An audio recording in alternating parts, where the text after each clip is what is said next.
Okay, so you want to know what it takes to be a specialist nurse, huh? You've come to the right place.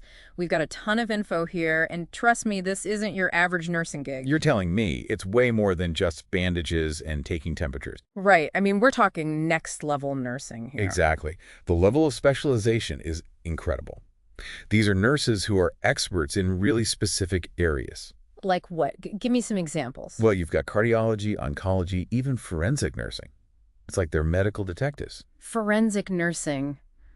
That sounds intense. What does that even look like on a day-to-day basis? Okay, so imagine a regular nurse might monitor your vitals, give you meds, all that important stuff. Right. But a specialist nurse, they're doing that and then some.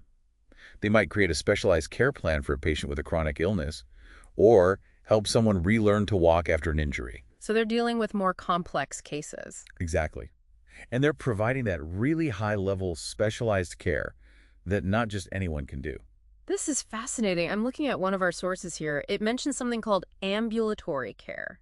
Do you know what that is? Oh yeah, ambulatory basically means the patient isn't stuck in a hospital bed. So it could be anything from managing a wound care clinic to giving chemo treatments. Wow, I had no idea. It seems like there's so much variety within this field. Absolutely. It's way more diverse than most people realize. And it sounds incredibly rewarding being able to make such a difference in people's lives. It definitely is, but it's not always easy, though. Yeah, I bet there are some downsides too. What does this RoleCatcher guide have to say about that? Well, it doesn't sugarcoat things. It mentions burnout, long hours, and the emotional toll this job can take.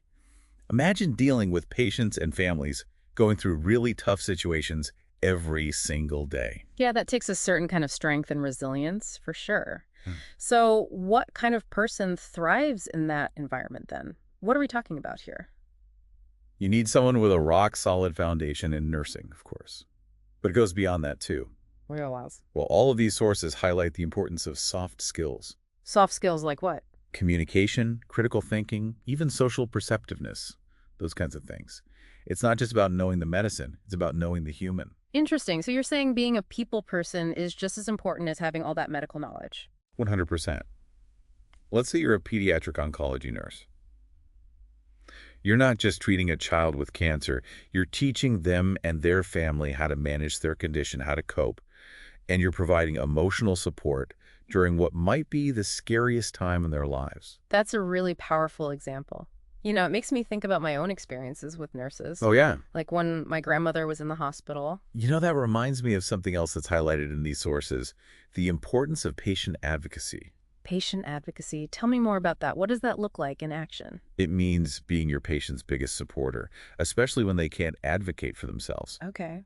So that could be navigating insurance issues, coordinating care with other doctors and nurses, or even just making sure their wishes are heard and respected. Wow, it sounds like specialist nurses have a much bigger impact than people realize. They're educators, advocates, and caregivers all rolled into one. It's no wonder they have such high job satisfaction rates. Exactly. But getting your foot in the door can be tough. That's where that RoleCatcher guide comes in handy again. It actually maps out a career progression pathway so you can see how you might move up from entry level to those senior specialist positions. That's got to be super helpful, especially for someone just starting to explore this field. Right. Can you walk us through those different stages? Like, what does that progression actually look like? Sure. Typically, you'll need a nursing degree to get started. But the source also mentions that some aspiring specialist nurses major in healthcare management, public health, even psychology. Really? I never would have thought of that. Yeah, it's pretty cool. But I can see how understanding human behavior could be a huge asset in this field. Totally. And then once you've got that foundational knowledge, it's all about building experience. So you might do clinical rotations during your degree, then get some hands-on experience through internships or by volunteering. And I'm guessing eventually you work your way up to leading a team or even influencing policy within your specialization? You got it. There's a definite upward trajectory here, which is something a lot of people find appealing. And the learning really never stops. To reach those senior levels, you often need to specialize even further. So we've talked about what specialist nurses do, the skills, the impact they have. But what about how someone actually breaks into this competitive field? Well, traditionally, it's been all about networking, perfecting that resume, and crossing your fingers.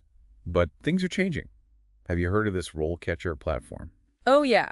The one that uses AI to help with the whole job hunting process. That's the one. It's like having your own personal career coach in your pocket.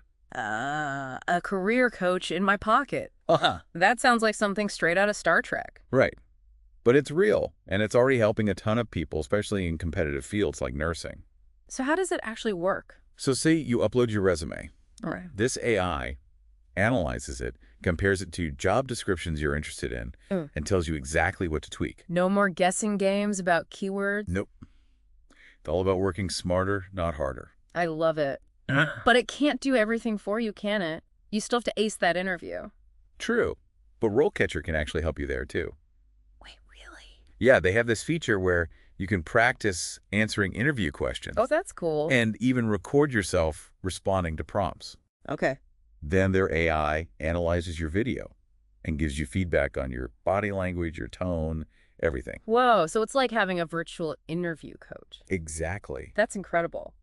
Okay, so speaking of interviews, what kinds of questions should someone be ready for when they're interviewing for a specialist nurse position? Well, you'll definitely want to brush up on your clinical knowledge, but don't forget about those soft skills we were talking about earlier. Right. Interviewers are going to want to know how you handle tough patients, how you work in a team, how you deal with pressure.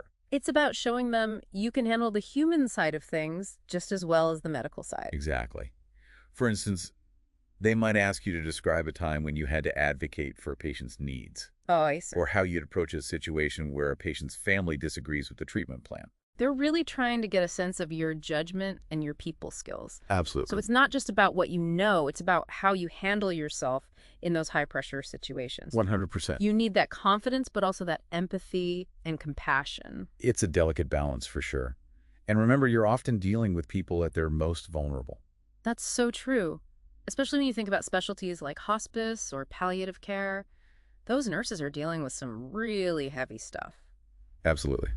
And that actually brings us back to something we touched on earlier. Burnout. It's a major concern in this field. Yeah, one of the sources even mentioned compassion fatigue.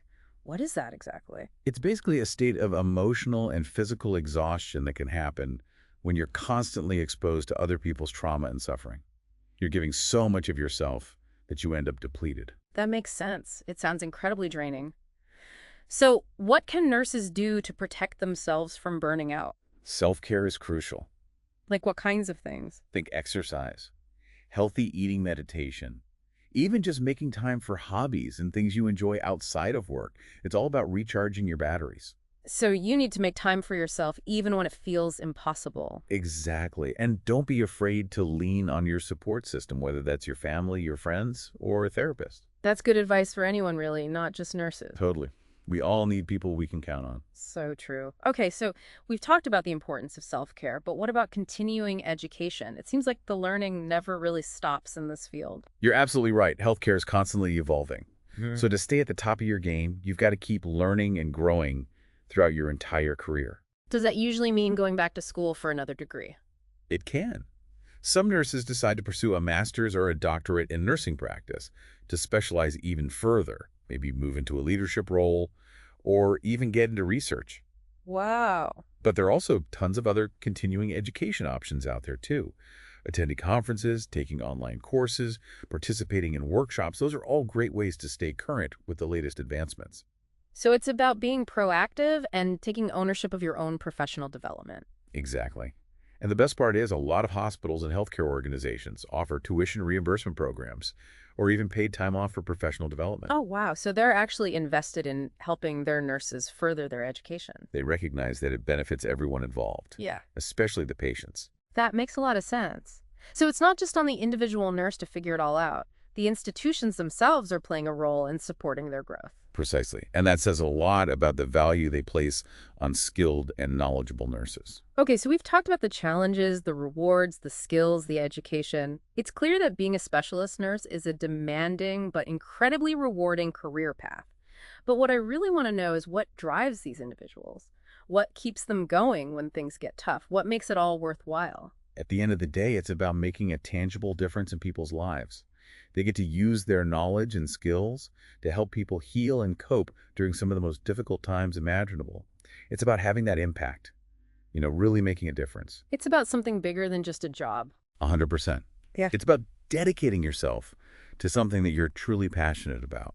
And for a lot of specialist nurses, that passion is making the world a healthier place. One patient at a time. Exactly. So for anyone listening who's feeling that pull toward this career, what advice would you give them? Where do they even start? Ooh, good question. First things first, do your research. Don't just rely on what you see on TV or read online. Right. Talk to actual nurses. Shadow them if you can. Get a feel for what it's really like day to day. Nothing beats firsthand experience, that's for sure. And while you're at it, really think about what matters to you. What are your strengths? What kind of mark do you want to leave on the world? Because when you find a career that aligns with your values and what you're good at, that's when the magic happens. Absolutely. And hey, maybe check out those AI tools we talked about earlier. Oh, yeah. RoleCatcher. Exactly. They can help streamline the whole job hunting process, which frees you up to focus on gaining experience and building your skills. Smart. Yeah. This has been an incredible deep dive. We've covered so much ground, from those essential technical skills to the importance of human connection, the career path, and even the role of AI. It's a lot to unpack. It is. So if you had to leave our listeners with just one key takeaway, what would it be? I'd say if you're passionate about healthcare and you have that drive to learn and help others, don't be afraid to take the leap. Explore this path. Do your research, talk to nurses, and see if it feels right for you. It's about taking that first step, even if it's outside your comfort zone. You never know what incredible journey you might find yourself on. So true. Well, that about wraps up our deep dive into the world of specialist nurses. But before we go, here's something to think about. Imagine yourself 5 years from now. What kind of impact are you making as a specialist nurse? That's all for this episode of The Deep Dive. We'll see you next time.